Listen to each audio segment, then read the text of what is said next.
Now, earlier we had told you about a plan called insider threat. This applies to all sorts of different departments throughout the government. And what it's supposed to do is find out who is threatening the government and the American people and our national security within the Department of Transportation.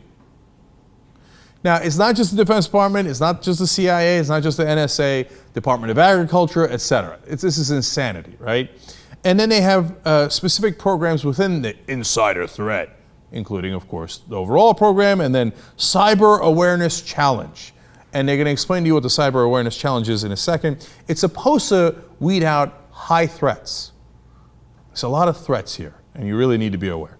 So, how are you supposed to know what a high threat is? Well, don't worry. They actually put together a presentation.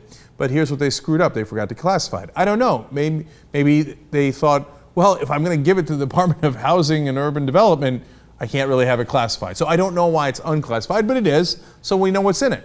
And it tells you to look out for specific people who work inside the government and hence the insider threats. Well, what would you look out for?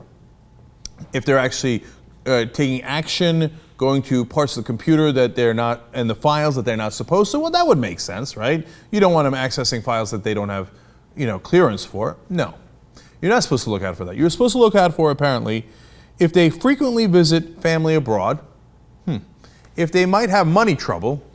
God, nobody has money trouble, so I'm sure that nobody makes that list, right? And these are and/or. And, my favorite, speaks openly of unhappiness with U.S. foreign policy. That's a direct quote, by the way, from their material. Well, I'd like to welcome you to East Germany. We have arrived. Now we're saying that people who do not agree with the government's foreign policy are a threat to the country, and that we need to make a list and make sure that we look out for them, and they tell their co-workers, hey, you've got to turn them in. If you don't turn them in, you're going to be in trouble. That's from the earlier story we had done on this. And the things you look out for, I mean, if they're American citizens, it doesn't matter. If they're going abroad, they got family abroad, oh, watch out. That's the wrong kind of American. Not really American, they got family abroad, right? Money troubles, I don't know anyone who doesn't have money troubles, outside of Mitt Romney.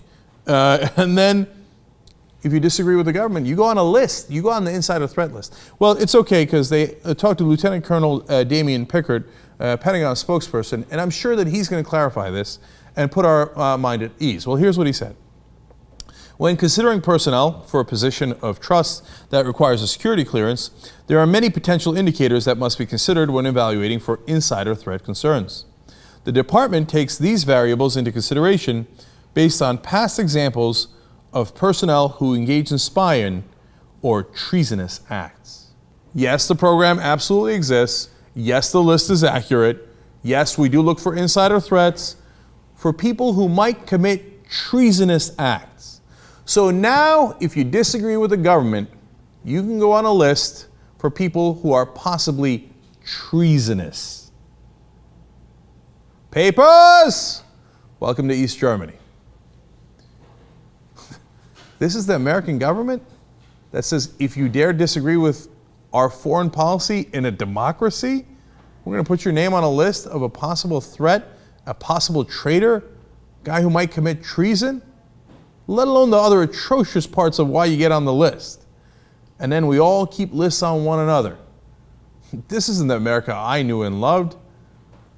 This is a police state where we're all considered a threat to the government. Remember, it's supposed to be our government.